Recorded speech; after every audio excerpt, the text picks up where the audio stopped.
All right. Might look like it's working. Gonna go ahead and log into the Hangout very quickly.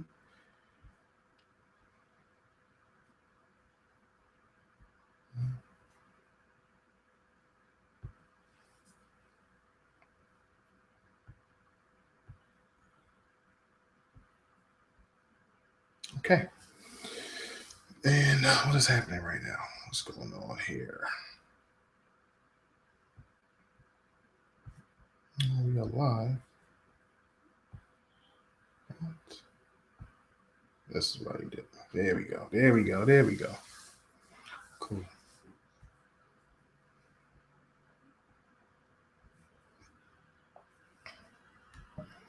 All right. So I'm going to go ahead and start the show. As everybody starts to fill in, I want to thank everybody for tuning in this week. Really appreciate it. And again, I have a few things to talk about here and there. I also have a few things that I'll be giving away, which we greatly appreciate, just to get things out to the fans that I wasn't able to get everything that I wanted to get when I was at E3, but I know that I wanted to get a lot of content. Not a lot. I want to get a lot of, I guess you could say, items to hand out to the fans who never ever go to E3 or will be able to go to E3. So as we start the show, sun is driving me crazy. Just give me half a second, and I'll go ahead and begin the show. So disappointing already just to start.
All right, back. Let's begin the show. Hey, Explanation now rocking with your boy KOR XKL, the last son of Planet Xbox, and you're listening to Super Podshots. First and foremost, once again, I want to thank everybody who checked out the video while we were down in LA. I really appreciate the support. I also want to thank everybody who got a chance to check out some of the interviews that Anchorman did. I really wanted to do more content. Unfortunately, on the second day, our cameraman got into a fight with some random dude who had someone else's badge, and they broke the light on a camera, and his badge was confiscated, as well as the camera, which was very, very, very disappointing. I was like super upset and pissed off about it, because it's like, you go to these events and they look at your badge, and they have like these little blue markers and these UPC scanners. And I guess these things are supposed to tell you who you are. So I'm trying to figure out how this guy got in. And basically what happened was my camera guy was looking at some event. The guy walked by, bumped the camera. The weight of the camera tipped over, and the light on top of the camera broke off. So my guy got pissed off. The guy told him some expletive things I really can't say. And my guy got up.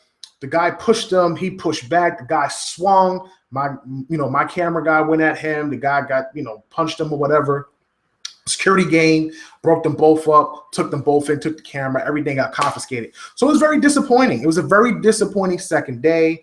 So really, I had to do a lot of things by notes, by memory, speak with a lot of people and things like that. And, I have a lot to discuss, a lot of things to talk about as far as what's happening with Xbox, what's happening with Gears of War, Recore, why it's going to be $40. I got a chance to speak with Joseph Staten, which was so awesome.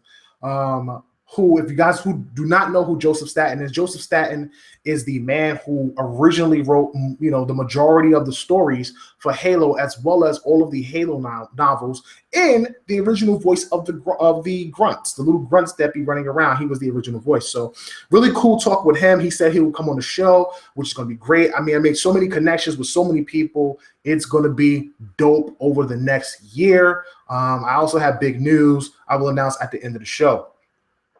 So my guy got his camera confiscated, and we were not able to basically record anything. But we did get what we could get on the first day, which I'm very glad you guys were able to check it out. So listen, let me just jump right into the show. Enough talking about that.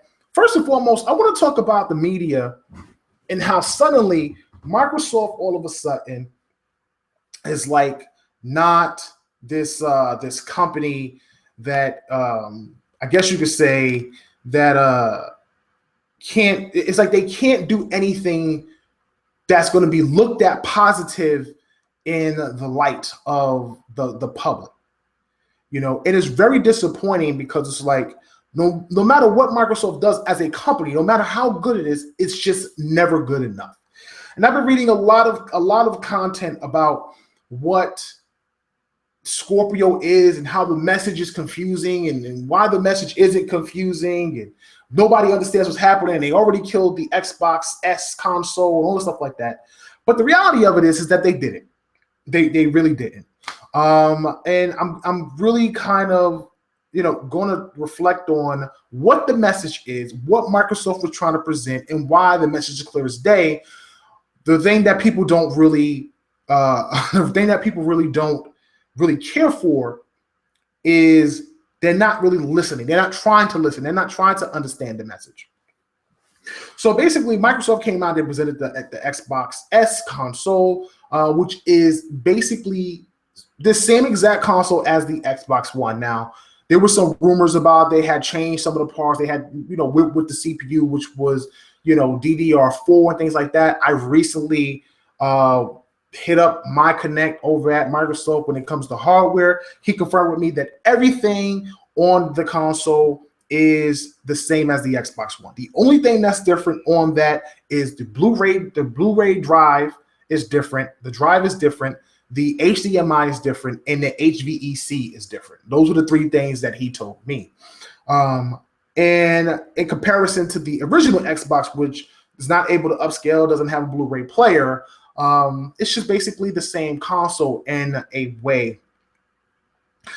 The Xbox Scorpio is a next generation console and not a next generation console. One of the things that gets confusing to people is that they think that the Xbox Scorpio is supposed to have its own exclusives and that it won't have any games that release because they didn't announce anything at the E3 conference. You're wrong. Every game that is on the Xbox One right now is basically the entire Scorpio's library. And anything that will be announced will come out across all three platforms. So I just want to explain to you how this thing works and what people could expect when it comes to the three consoles Microsoft is producing. It goes back to all my other Super Podshots shows. The Xbox One is the base console. That's what it is. We've been sold a base console. Both Microsoft and Sony knows it. I know a lot of people feel kind of like duped, I guess you could say, in a way. That technology is moving so fast that the technology in the consoles is just being left behind. And producing these newer consoles to meet the demands of 4K and VR is basically what both Microsoft and Sony had done. With that being said, the Xbox One is the base console. You're probably going to get that when the Scorpio comes out. That console is probably going to drop down to $179. Then you have the Xbox One S console, which is probably going to be the cheapest Ultra HD Blu-ray player you're going to get for $299, which I believe initially I was told was supposed to come out in December, which was separate from the 2 terabyte console, which comes out in August. And then recently I've heard that it's actually going to come out not at the same time as the 2 terabyte, which comes out in early August. It's going to come out later in August in the same month, but like a week or two later. I don't know why that's happening. Maybe they're just trying to sell the highest price console first, but that is the gist of that when it comes to the console. With that being said, the Xbox One S is able to upscale any game to 4K. Now, I had a behind the scenes with it. I spoke about it on the last show. The one thing that they told me was that that no matter what game you put in, it's just going to adapt to whatever resolution you put into the console, from 720 to 1080 to full-blown 4K, HDR, if you have it in your TV. It's very TV-centric. If you don't have HDR on your TV, I'm going to tell you right now, unless you want an Ultra HD Blu-ray player and you don't have 4K, you don't have a 4K TV, honestly, I wouldn't buy the console. I'm just keeping it real. If you don't have a 4K TV, I wouldn't buy the console because you're basically just purchasing probably a more up-to-date, better built Xbox One. If you want to get a new Xbox One for the warranty and the fresher parts, then probably that would be the best thing to do if you don't have a 4K TV. If you have a 4K TV and you have HDR on that TV, you're going to get the biggest benefit from the Xbox One S compared to just having the Xbox One. And that's really the significant difference between the Xbox One and the Xbox One S. The fact that you can upscale a 4K and you get HDR is really big. When I was in the behind the scenes watching Gears, they had the 4K playing on PC, Gears of War. They had the Xbox One S playing Gears of War, and they basically was doing the whole crossplay thing, where they both were playing co-op at the same time. One person was on the Xbox One S, one person on the main screen was on the PC. One ran at 4K native, one ran at 4K upscale. But the Xbox One S was running HDR. It was an HDR TV. Now, me personally, I've never seen HDR before. I just haven't. I've never seen it before. So watching it for the first time really caught me by surprise because of how different the two screens were. When you look at the 4K version of the game was completely crisp. It looks so clean. It looks so good. The character models was on point. When the creatures screamed and they roared at you, it just was like, wow, the detail, the graphics was absolutely amazing. But in the long run, it was Gears. You can see it. You can see the washed yellows. You can see the grays, the browns, the washed blues. That's just what Gears is. It gives you that gritty, grimy feeling. But on HDR, the colors popped so much. I believe it is like the saw blade that you usually watch them play the multiplayer with. If you guys have played the beta, the saw blade that you get that you shoot out, the base of that saw blade is yellow. And the black character, I think his name is JD, he was carrying the weapon. When he threw it on his back, and you can see the weapon on the back of the character, the color difference was so prominent on HDR, it made me realize that the actual HDR image was better, in my opinion, than the actual 4K image. It may not have had the clarity that 4K had, I'm pretty sure, because it's 4K native. Mm-hmm. But at the same time, we're talking about this color difference that you normally wouldn't see in Gears of War. You just would not normally see such a vibrant color in Gears of War. It was very significant. So I highly recommend getting an S console. And nowadays, the 4K TV is getting cheaper and cheaper and easier to get. If you can get one and you can get an Xbox One S, I recommend it. And that's what I'm going to do. I have the Xbox One right now. This thing is actually selling really, really well on Amazon. At one point, it was #1. I don't know what it is at right now, but at one point, it was #1. So it's really going to look really good. Now, even if you don't have HDR, if you just have a 4K TV, which is what I have, you can still pick up the console because it has the Ultra HD Blu-ray player.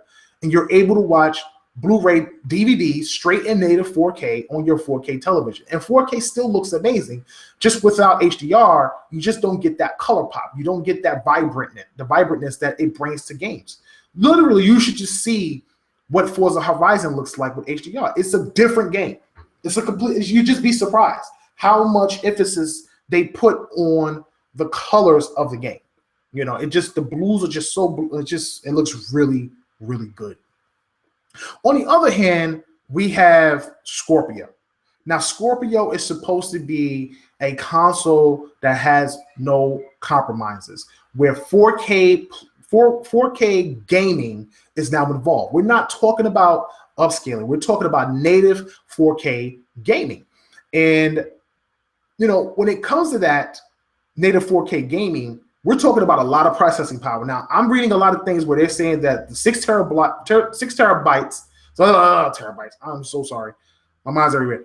The 6 teraflops, you do not want a console with 6 terabytes. The 6 teraflops, oh, okay. Courtney Smith said JD is Marcusson. I'm sorry, not JD. It was the black character. I can't remember his name. But moving on, back to Scorpio. So the 6 teraflops is not enough processing power for 4K 60. However, you may be able to get 4K 30. I want to talk about this and how significant it is because when we were at E3, Anchorman overheard 2 AMD developers talking about how Microsoft came to them and how they pitched it. And what they did was that they sent out a survey to all these developers, They sent it out to Todd, who works on Fallout 4, and he has the HTC Vive, Fallout 4 VR. They sent it to Oculus. They sent it to all the major developers that they usually work with, the Unreal guys, Epic, and all the stuff like that. And each one of them sent something back. Like, what is their ideal? What is it that Microsoft needs to, literally be on par or close to on par with a high-end console and deliver full VR gaming? Not with an add-on like the PS4, just a full VR gaming, using whether it's Oculus or the HTC Vive. Because what I'm being told is that it'll be able to use both. So they sent them back the survey. And what I won't say Phil, let me not say Phil. What I'm hearing that Microsoft's response was that they want to get that feedback back, see the specs that they are being presented with, build the console, but go above that. They want to go above that. And the reason why they want to go above that is because they're thinking, why would you build the specs for a console for things that can work right now? You want to build for the future. So that way you don't have to worry about it being so outdated so quickly. So they're thinking about going above that. If you read the initial or even watch the initial video, the one thing they say is that they're going to have over 320 gigabytes throughput, not 320 gigabytes on the spot. They're talking about going over that. And when I spoke to the marketing director about that, he said the same thing to me. He said, yeah, we're like, I don't remember what he said. He was like 360 or 350, something like that. And I was like, wait, but it said 320. And he's like, no, it's more than that. So what Microsoft is presenting is not what we're getting. And that's just the reality of it. What people think that they're going to get. You have all these media types talking about 6 teraflops, this and this card here and that card here, and Microsoft is going to present a console that's going to be higher than what they are actually going to be presenting. And when people see what they drop come holiday next year, it's going to be a console that people probably are not expecting. And like I said before, I think 6 teraflops is something that they're pitching now, but I would not be surprised if they made the change and added more, if they went higher than that. I really do. And that's just based on what we were told when we were at E3 and what we've heard. So basically, you have 3 tiers of consoles. If you have a 1080p TV and you want an Xbox One, you can get a cheap entry base console for $179 with the Xbox One. If you have a 4K TV, but you can't afford the Scorpio, because I can tell you right now, the Scorpio is going to be expensive. And honestly, I had a great debate about what's the best pricing point for Scorpio. And the reality of it is that the Scorpio is going to be a premium device. If you look at what Microsoft sells when it comes to controllers, you have the regular controller, which is $60. They have now introduced the custom-made controllers, which are basically the same controllers you get in the Xbox One S. These controllers are not significantly different. If you have if you bought the Forza bundle, it came with the controller that had these graded grips on the back of the controller. That's basically what that controller is. The only difference is that it has more range which means you can play games further out. And the other thing is that the controller also now has Blu-ray. It's Blu-ray. I mean, not Blu-ray. Bluetooth. It's also Bluetooth capable. So now you can just automatically link them to your PC without having to, get a plug-in or something like that for the wireless adapter for the original controller. So that's a great thing. You can now pick up the console and not worry about the little things that irritate you with the original controller. But that controller is $80. And then you have the Elite controller, which is $150. And they announced the Gears edition of the Elite controller for $200. So it just lets you know Microsoft, they don't really care about the price because they feel like that they have the fan base to buy these premium products. The Xbox One Scorpio, I believe, is probably going to be at least, at minimum, $500. At maximum, my opinion, I think it'll be $6. I think it will be $599. I don't think it will go above that. To me, that is the perfect point. What you have to understand is that Microsoft is not buying these chips at the price that a regular person buys them. They just don't. They get them from like 1/3 the price, and then they build from there. They have deals. They buy in bulk. And these consoles will probably originally retail for maybe $1,100, $1,200, but you can't drop to the point to where you're 50% below what the actual, wholesale version of not wholesale, like the actual full build of the original console, like what it costs parts-wise to build the console. You can't go 50% below that. So I think $600 is a real solid price point for the Scorpio. And everyone is not going to be able to afford a Scorpio. That's just the reality of it. Everyone's not going to be able to. And, early on, the games will be very close. They'll be very similar. They'll play the same. You'll be able to play multiplayer the same. So I really believe that there is a viable market for the Xbox One S, especially with HDR, because HDR makes the games look so great when they upscale. And getting it at half the price at $300 for a 500 gigabyte or 400, which is $200 less than I think the Scorpio will price for, makes complete sense. So really, that's the 3 tiers, and I don't see what is so confusing about that. There's nothing confusing about that whatsoever. You want a base console, buy the Xbox One. If you can't afford a Scorpio, get the Xbox One S, and you get a Blu-ray player plus it upscales to 4K. And if you want high-end premium gaming, buy a Scorpio. It will more than likely be the most powerful console on the market. And at this point, there's really not really much debate in that. So if anyone is confused on the message that Microsoft was trying to present, they're confused because they weren't listening. And if you're not listening, then that is your fault as media, because myself as media listened very well, went behind the scenes, looked at what they wanted to present, and to me, I'm very intrigued by it, and I think it's going to do great. And when it comes to console sales, Microsoft does not care. They are selling devices.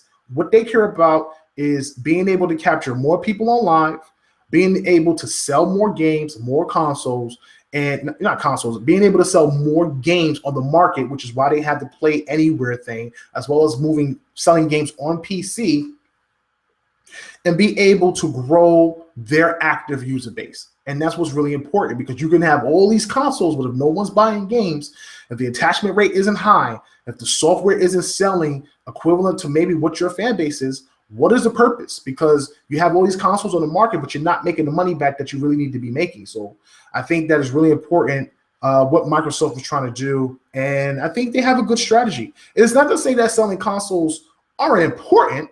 It's just not as big as it used to be for the Microsoft brand, because they've expanded into the PC market, and now they're presenting devices. And no matter what people think, all these games are still exclusive, whether it's console exclusive, whether it's Windows 10 exclusive, they all say Xbox on it. That's the brand that they're trying to present. I had a guy earlier say, is Recore coming to Steam? And they was like, no, it's only on Windows 10 in the Windows Store. And the guy was like, oh, well, I'm not buying it. That says enough for me when it comes to exclusivity. When you're not willing to go into the Windows Store to purchase a title because it's not on Steam, it tells you the impact that having exclusivity, it does. Because if you have Windows 7 or you have Windows 8, you're not able to play it. You have to upgrade in order to play it. And if you don't have an Xbox One, an S, or Scorpio, and you only have a PlayStation Neo or Wii U or NX, you're not able to play it. So in the end, Microsoft has a solid strategy. It'll work, and they'll benefit from it all. Moving on, I got a chance to talk with Mr. Kenji Inafune himself, which was awesome, by the way. And I ran into Hideki Kamiya in the hallway. I didn't get blocked. I survived, which was awesome. In each instance, speaking to them in English, probably without a translator, was not ideal. First, I want to explain to you, talking to Kamiya was like talking to a wall, but it was awesome at the same time because I was so excited. I was like, oh my God, the Scalebound creator is here, and it was just crazy. It was like one-on-one in the hallway. He's just walking by this way. I'm walking by this way. Anchorman just like, there goes Kamiya. I turn, I see him, I react. So I go over to him, I shake his hand, and I'm like, thank you, love your work.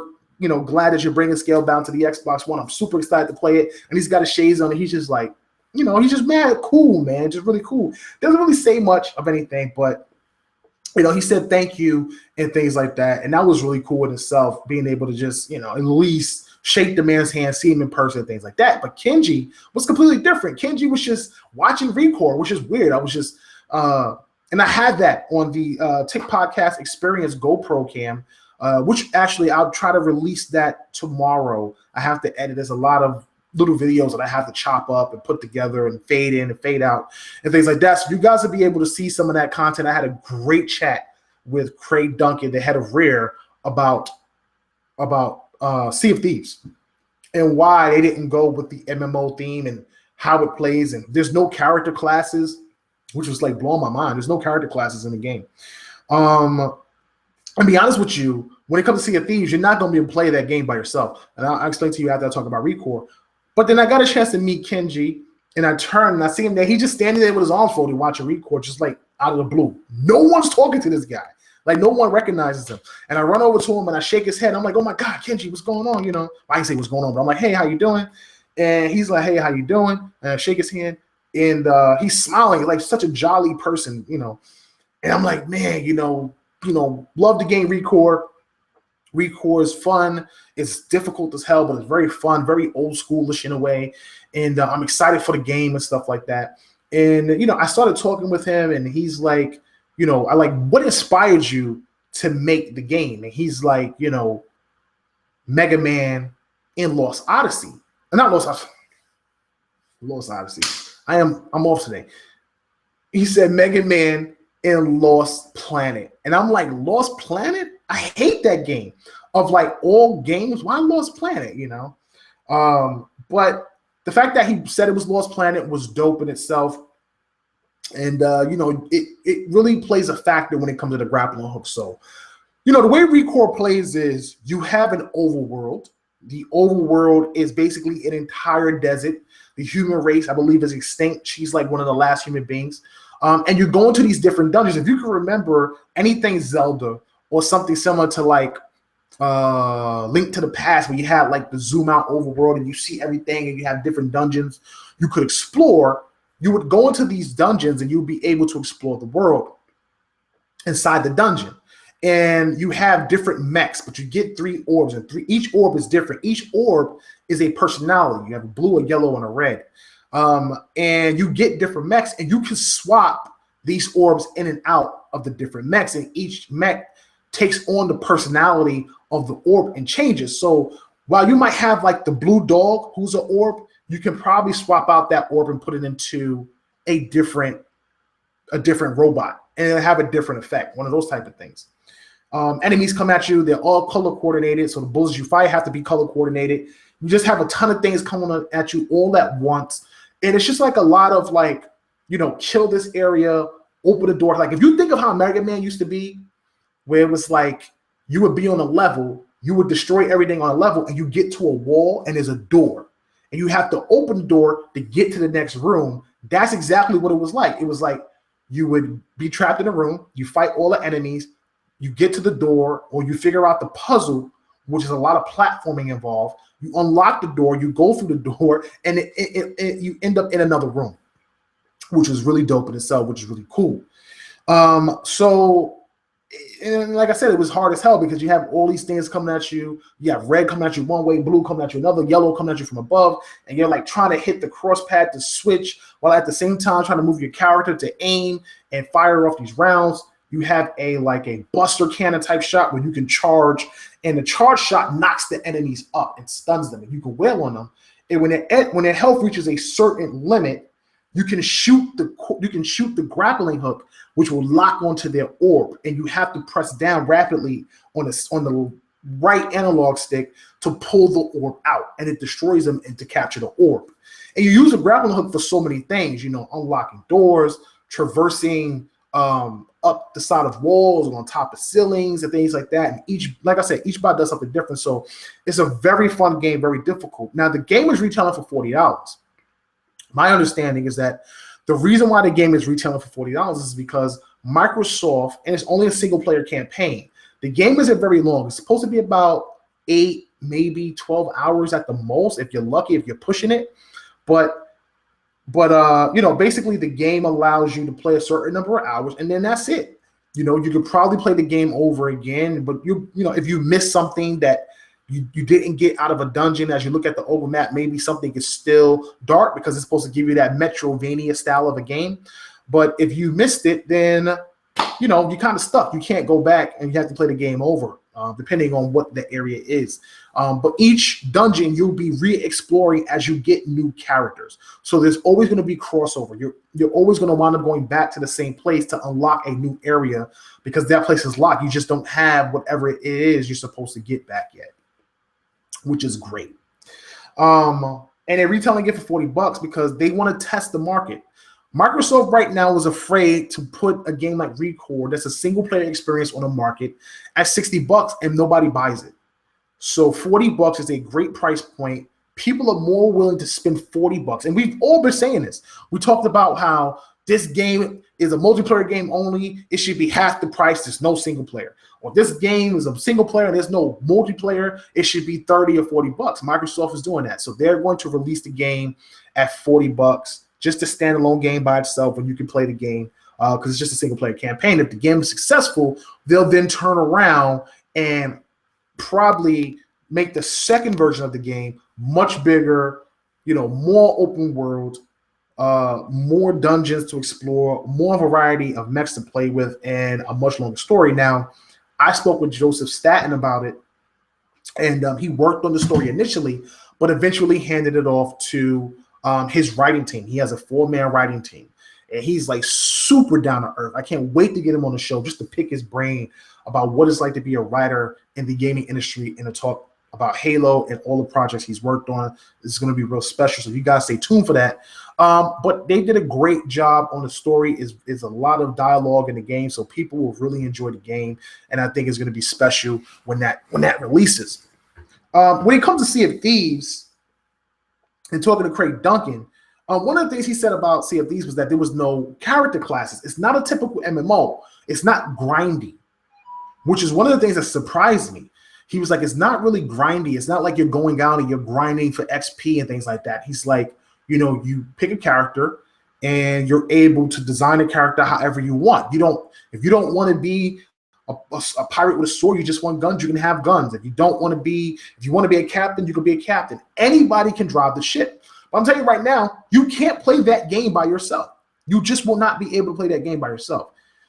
Crossing and exploring the world is vast. It's huge. When you're out in the ocean, the draw distance alone, just like, wow, I remember just riding on the ship and looking to my right, and everybody's like, there's a ship to your right, and I couldn't see the ship, but people saw it, and eventually I realized, oh, I do see it. It was very it's very faded in the distance, but you could see it. And traveling over there, full sail, full speed ahead, turning the ship, everybody's doing their job. One person's pulling the anchor, one person's letting down ropes. You got one guy on one side, one guy on the other. The sails are dropping, and we're going forward. The person steering the ship can't see. The sails are blocking in view, so you have to have somebody actually tell you what direction to go. Or you have to release the bottom sail so that way you can see, which then slows down your ship's speed. It's crazy. I was sitting up there like, oh my God, There's no way anybody can go in this game and play this game by themselves. You would not be able to get anywhere without a crew. You literally need a crew in that game. Now, they didn't say anything about little dinghies or starting out with smaller boats. But if you really want a big ship, it would be really, really difficult to man a ship of that size by itself. And I mean, like I said, even if you had one ship, what could you do as an individual ship against a giant battleship? Like, you would just get destroyed. You really would get destroyed. So it's really cool, man, how they have this whole thing set up and stuff like that. And I look forward to the game itself and everything. Give me 1 second, guys. Son is calling me. Don't know why. Just give me half a second.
Okay, guys, thank you for waiting. Appreciate it. So like I said, man, it's not something that you could just go out, I think, and play by yourself. It would be pretty difficult to do. Exploring is great. And there's mermaids, there's mermen, there's enemies in the sea when you're swimming. It's not easy to take out a ship. It takes a lot to take down a ship. It's a lot of firing. It's a lot of maneuvering and things like that. So it's really cool. And communication is going to be big in the game. I think a lot of people are going to love it. It's going to be a lot of people that have crews and things like that, and they're really going to enjoy the game. So I'm excited about that. Okay, so we're going to move on from that and talk a bit about Gears of War 4. Now, I did a poll on I did a poll on Twitter, and one of the things that I had asked was if anybody was interested in learning about the Swarm and their origin. And when it came to the Swarm and their origin, it was very shocking and surprising what you learn in the behind-the-scenes video. Now, 40% of the people said that they want to know about the origin. 30% of the people, or 35% of the people said no, they don't want to know about the origin. And 25% of the people said that they don't want to know about the origin, but they want to know about the anatomy of the Swarm.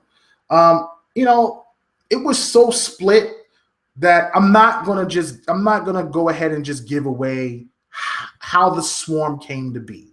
I will leave that, but I will talk about the Swarm a bit, the new enemy in the game. The Swarm seemed like an enemy that was engineered. I'm not saying that's a fact. I'm not saying that's what happened. I'm just saying based on what I watched, they seem like a enemy that's engineered and they evolve. They aren't like locusts where you're just getting a grunt. These things evolve. They change. And like I said, they are able to mutate. They get bigger. They get stronger. It seems like their intelligence grows as they expand, as they grow. It's a different type of enemy. They are very similar looking to the locusts in that they're husky and their facial structures and things like that. I don't know how the two are integrated, where it's like the Swarm, looks so similar to some of the locusts. I don't know how that's integrated. Maybe it's because they're from the same world, but my understanding is that they aren't the same enemy. They just aren't. One of the first times you meet a Swarm character, he's like fully butt naked. and things like that. And that's because, like I said, they evolve, they grow. They start out as these smaller creatures that you have to fight, fully, and it becomes a situation where you can get overwhelmed and killed easily if you're not careful. But at the end of the day, eventually those characters are able to grow bigger. And if you get enough of them in an area to grow bigger, you can probably be overwhelmed. One of the cool things about it, though, is that they also have a great weather system in the game that plays a large role in the way Gears is played. A very large role in the way Gears is played. And all of this takes place over the time period, I believe, of 24 hours. This isn't like a wartime setting. It's more of a, I have to save this person type thing. That's basically kind of like what the premise of the story is. It's just trying to survive. It really is. It's just trying to survive the night against this new enemy and things like that. And it's weird because they aren't like locusts in a sense where they have creatures that are all tormented and twisted and they like a combination of metal. But it's cool because the world still has the debris and the bodies and the rotted flesh of all the enemies from the original Gears. So you can actually be in a situation where, you might find a old, like catapult vehicle from the Locust, from some type of monster that got killed, and flip it over and still use it to help you in destroying the enemy, and things like that. So it's a very different situation when it comes to the Locust, and the weapons in the game feels the same. The music is the same. The atmosphere is definitely darker, though. It just seems so much darker. It's not as actiony as Gears 2 and Gears 3 was. It was very dark. It was very brooding. There's like a lot of slimy stuff. There's a lot of slimy stuff everywhere. It's like reminded me of like Aliens, where like Ripley goes into the base and like she's trying to get Newt out, and it's like slime and mucus and things that get hard and it sticks and stuff. But you can shoot these things and weapons fall out of it, and it's like globs of things that you can use as like cover to hide behind. It's just a different type of game, man. It's a different type of game. It looks so good, and I'm so excited for it. I think a lot of people will be excited for it, and they'll be into it. The voice act is really good. I know the dialogue while playing can be a little campy a bit and stuff like that, but man, the new fatalities they got in that game is so badass, man. When you walk up to a guy with a knife and the way you stab him, the way you kill him and things like that is real interesting. So it's definitely exciting to see Gears getting back to what Gears does best, getting back to its roots of being like more action horror more than action adventure. I think that was one of the things that may have got lost in the Gears series, and a lot of people will be excited to get back to that as soon as they can. I don't want to get into too much detail. I mean, I have more information, but like I said, I don't want to ruin it for you guys. I really don't, man. I just want you guys to be able to play the game, enjoy the game, and be surprised by what you find out during the course of the story, because I feel like they really, this time around, went in depth with the story. So this Gears feels like it's more story driven than it's game driven, whereas the other Gears felt like it was more game driven than story driven. You would have little sequences in between that where maybe Don and Marcus would talk to each other and things like that. But overall, this just feels like a completely different game. There's a lot of dialogue. There's a lot of cutscenes in between things. People are trying to figure things out. While the characters are discovering things, you're discovering things, and all the stuff comes to light. It just looks like it's going to be dope. Like it looks like it's going to be a contender of the year, and my Gears hype is on 9,000 right now, and I haven't been hyped in a while, so that's great, and I'm excited about it. I wanted to focus on something else very quickly before I move forward. I want to talk about Rare one more time. So speaking with some people, I know a lot of fans were upset, and myself included, that we didn't get a chance to see any really new IPs at the Microsoft conference. Now, let's take a step back for 1 second. If you negate all of the rumors that had came out, if you negate that Dead Rising 4 got leaked, if you negate that State of Decay got leaked, I mean, we knew Forza Horizon was coming. That wasn't major news. But if you negate that, Microsoft then turns around and presents you with 3 new games. They show you a State of Decay 2, Dead Rising 4, and obviously Forza Horizon 3 with a setting in Australia. But those things did get leaked. Microsoft said that they have other games in production, in development, but it's too early to talk about them. They can't talk about them, and they don't have anything to show off. One of the things that I've heard, and one of the things I've spoken to somebody about this, is that Rare actually has 2 IPs they're working on. 2. The thing about it is that these 2 IPs, I don't know what they are. I really don't. I don't know if they're reboots. I don't know if they're new IPs. I don't know if they're remasters. I have no idea. But they're working on 2 IPs, and they have 2 smaller teams working on them, the production side of it, in comparison to the Sea of Thieves, which the whole team is working on right now. So as soon as this thing starts to really pick up, and as soon as Sea of Thieves is released, they'll begin working on these other 2 franchises. Now, in my opinion alone, based on some of the things I've seen over the course of the year, I believe that those 2 franchises will more than likely be a new Jet Force Gemini and more than likely a new Conquer. And how I've come to that conclusion is that recently the Jet Force Gemini franchise trademark was recently renewed, as well as, I guess you could say, rebranded in a way. Because my understanding was that Microsoft, I think, didn't own, like, the trademark belonged to Rare, but it wasn't under Microsoft's trademark. So they were able to finally get that fixed and get that under Microsoft's trademark. So Microsoft as a company has ownership of the trademark. For whatever reason, I don't know. It wasn't like it was an expiring thing. You know, it was expiring and they renewed the trademark because it was expiring. It was something completely different. I don't know why they would do that. Maybe it could just be something where they're crossing their T's, dotting their I's, making sure that they have the game secured and they don't have to worry about it in the future, but they were able to lock that up. And of course, all the freaking Conquer crap we've been getting over the last 3 years.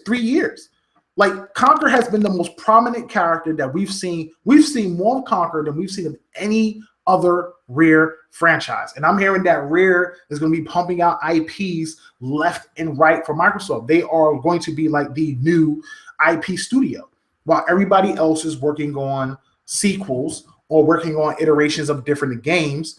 They are going to wind up outsourcing third parties for more first-party content. And Rare is going to be producing a plethora of new IPs and experimental franchises, starting with Sea of Thieves. Another rumor was Battletoads could be one of them as well, which I wouldn't be surprised because Battletoads is a big franchise as well. So we'll see how that all works out, man.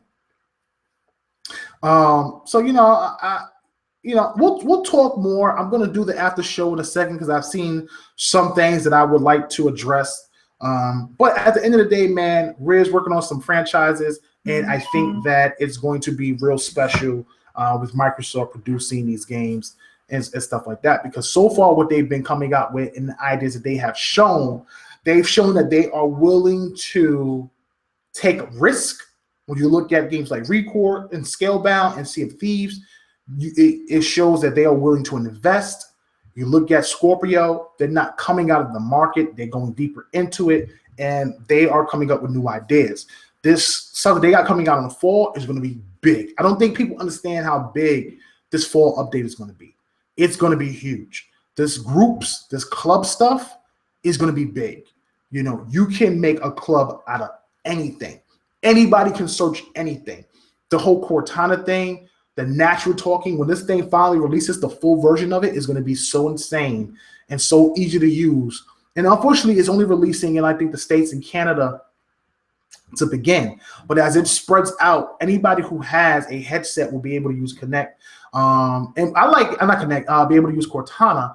And one of the things I like about Cortana with the Connect is like when you say, I don't want to say it right now because the box is on, but one of the things is like when you say, hey, so and so and so, the light for the Connect actually pops on, like it's listening to you, even when the Xbox is off. And that's dope because that's the one thing I think we never got when we say Xbox on. We never got that. You know, we would just be hopefully they ain't heard us. But now the camera actually pops on, the little Xbox white light pops on, and it lets you know, hey, I'm listening, and you can say whatever you want, and then the console comes on. You can say it any way you want, but it'll come on. So I think that's going to be big as well. And the tournament scene is going to be crazy on the Xbox.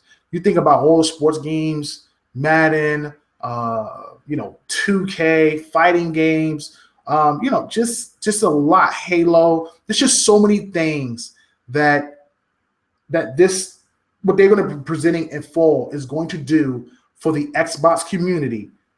It's going to really be big. And that's the great thing about the console and why I stick with Xbox, because in my opinion, they're still the most diverse console on the market. You look at the operating system, you look at the features they're producing, they constantly are moving the bar. They're constantly pushing the bar.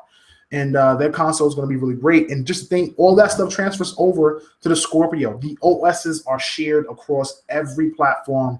Nobody's left behind. It's dope. I'm excited about everything. So that's it for the show this week. I don't want to keep it going too much longer. I would like to do a Q&A with you guys and answer a few questions as well. I really appreciate all the support. Friday, we had the Inner Circle podcast with myself, B Money 101 and Anchorman V. We will try to get that out, and I will then present some of the gifts that I would like to give away. I have 2 Recore shirts, a pair of Dead Rising 4 socks, which is really cool.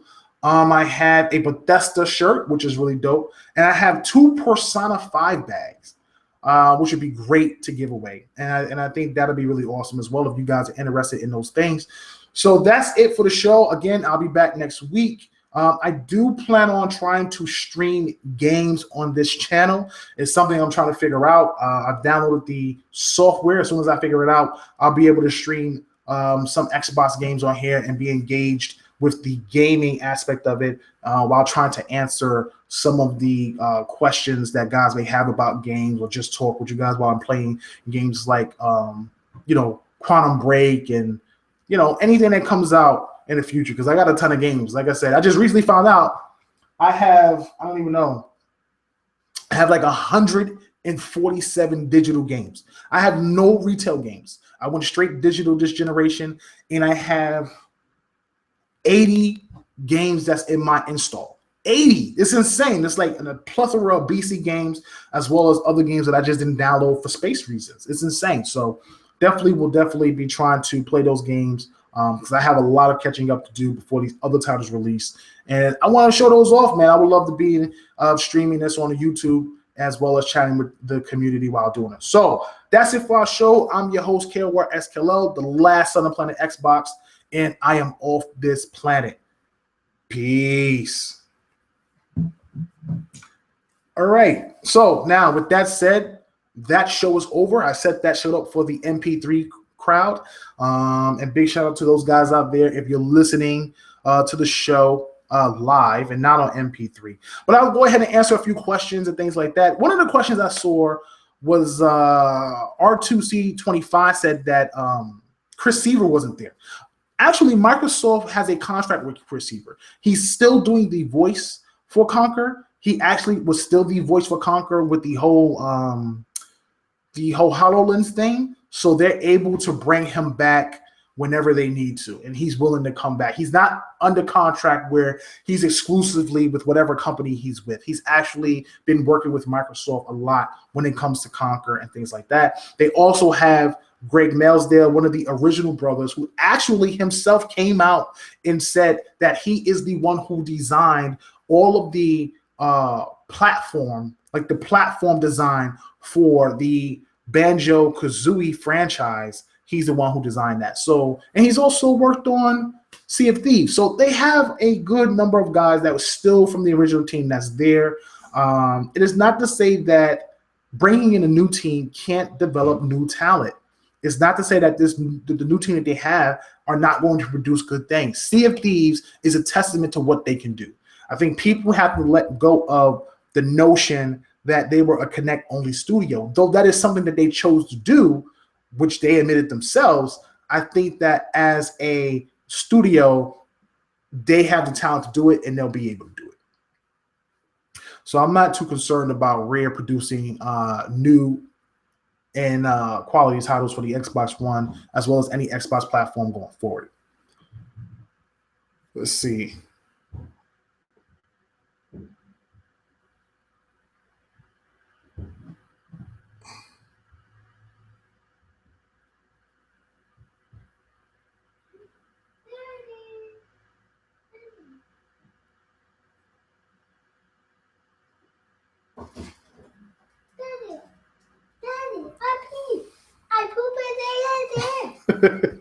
Give me 1 sec, man. My son's potty training right now.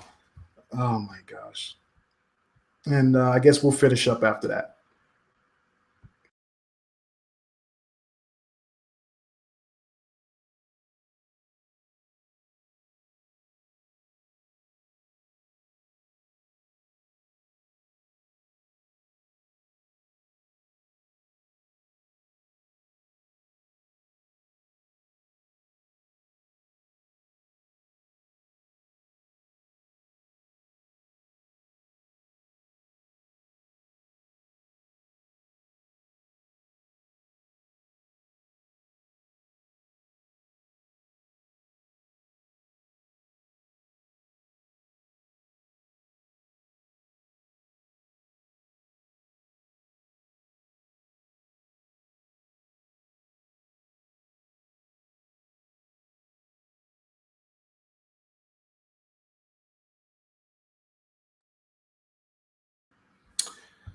All right.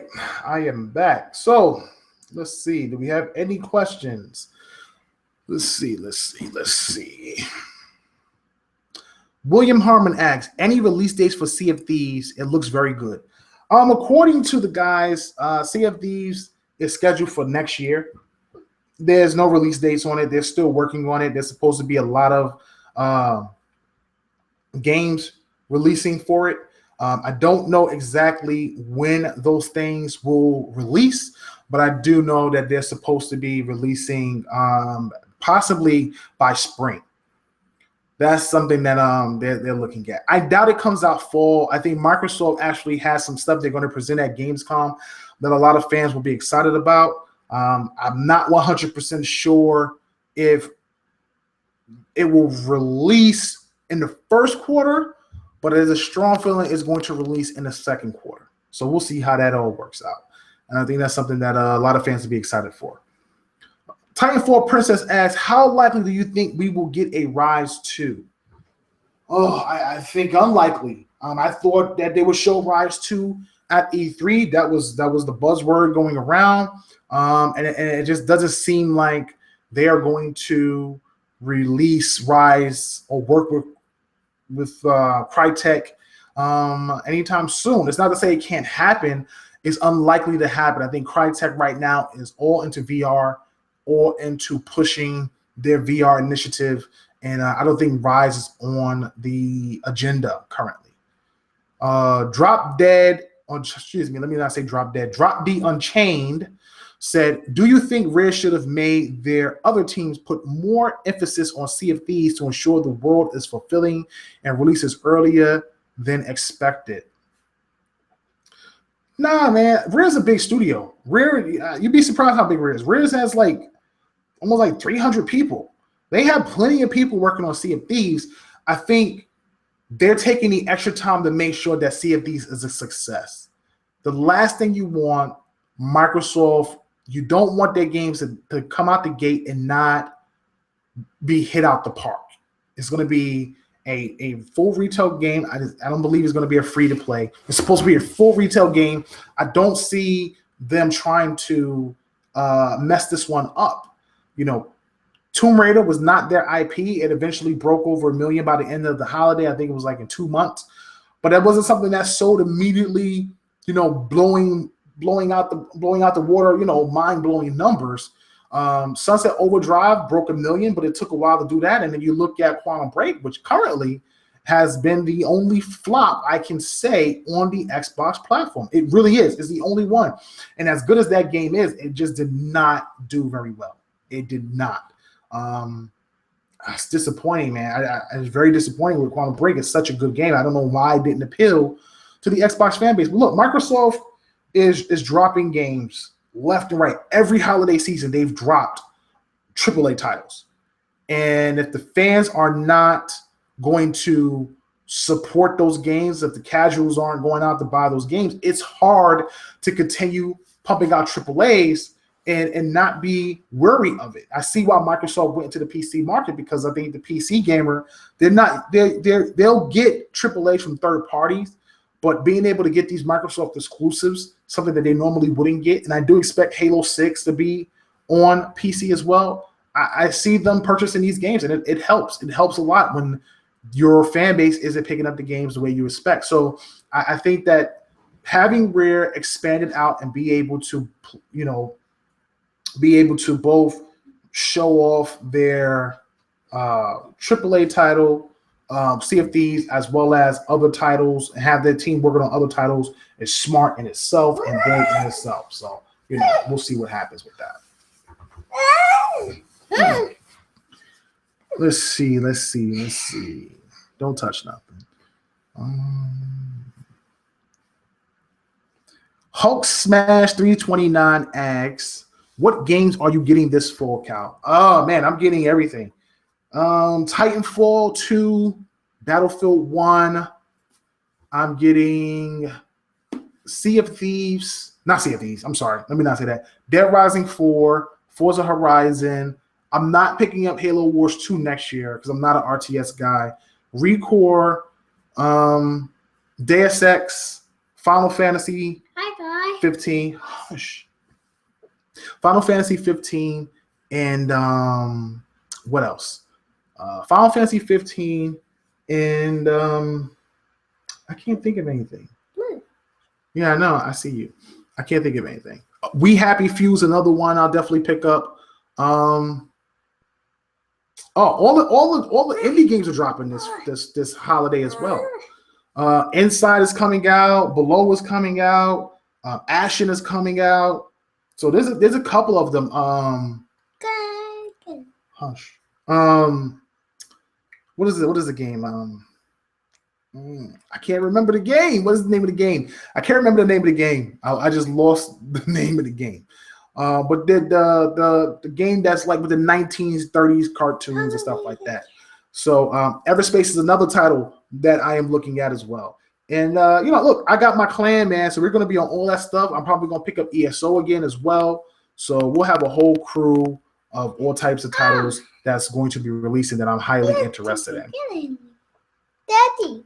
Hush right now, okay? I'm recording. I'm going to kick you out.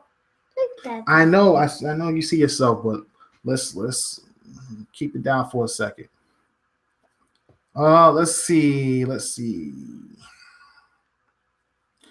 R2C25 says, can you get us some info on Crackdown 3? And do you know if the delay was due to Scorpio development?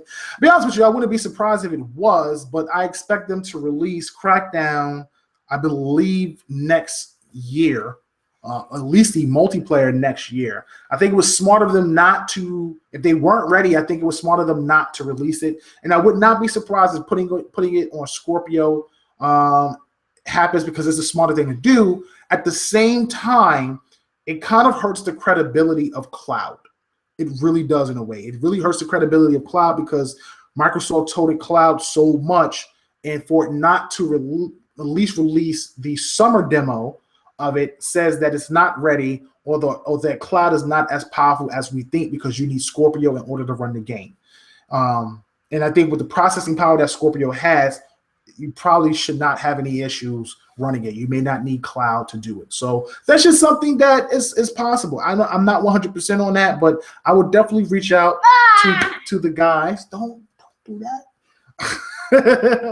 I would definitely reach out to the guys over at I think at CloudGen, and see if I can get some info on there for you guys.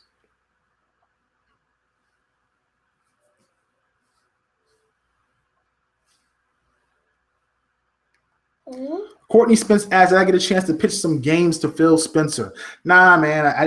I saw Phil twice. In each instance, it wasn't brief, but it wasn't in a period where I could sit and talk with him. The first time I saw him was when we were waiting for raffle tickets to get into FanFest because there was like 1,000 people there, and I got a chance to talk with him for a very long period of time, and that's when we set some stuff up for the future. I'm probably speaking too much, but we set some stuff up for the future for this year. And then I got a chance to see him at the Bethesda conference, and we chatted for a bit. And they said, Phil is super cool, man, so down to earth. Just like chatting with him just was like so cool because it's like he's like, you guys enjoying yourselves? How's the podcast going? And we're talking to him. Me and B, we got our media badges and we show him and he's surprised and he's like, man, you guys did this. And I'm like, nah, it's because of you. And he's like, no, it's because of you.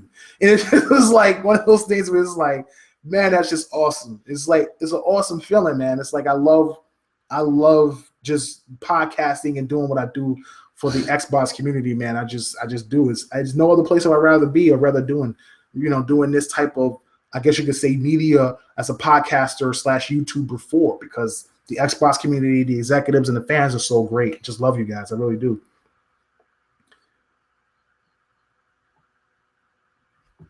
You're just going to keep doing that until this thing falls.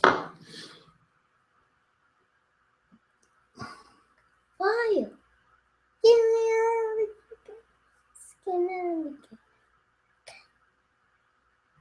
Titanfall Princess said, did I get Mighty Number 9? I did not. I was actually looking at purchasing it, but the reviews are so terrible that I'm having second thoughts. I want to play the game because I'm a big Mega Man fan, but it's kind of disappointing in a way, and I don't know if I'll be able to play the game, and enjoy it, because I don't want to compare it to Mega Man as someone who grew up playing Mega Man. So I really want to look at it as its own game, but it's very difficult to do. So we'll see what happens, and hopefully that will be something that I pick up. Maybe games with gold, deals with gold, who knows? But I can see that heading there very, very soon, because the reviews on it isn't that great, and I think that the game itself will not be on the retail market as long as I think Kenji wanted it to be, as well as his comments about it's better than nothing. I think that showed a lot. Stop.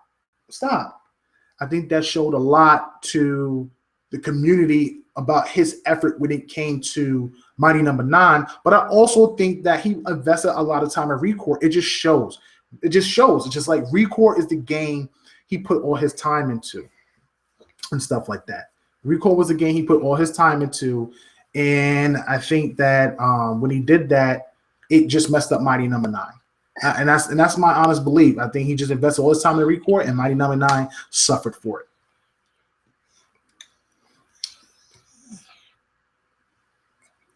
Courtney Spence says they say he didn't say that. Okay, I mean, I don't know. I mean, I've just seen the whole thing running across Twitter and stuff like that, so I'm not 100% sure. But if it didn't happen, then it didn't happen, which is great for them and stuff. So, at the end of the day, man, I think that the Microsoft squad is doing a good thing, and they're working their butts off to bring us high quality content, and we should definitely keep an eye out for that. So we'll see what happens. Is there any other questions before we head out and we end the show? Because my son is probably getting annoyed, and he's annoying me at this point.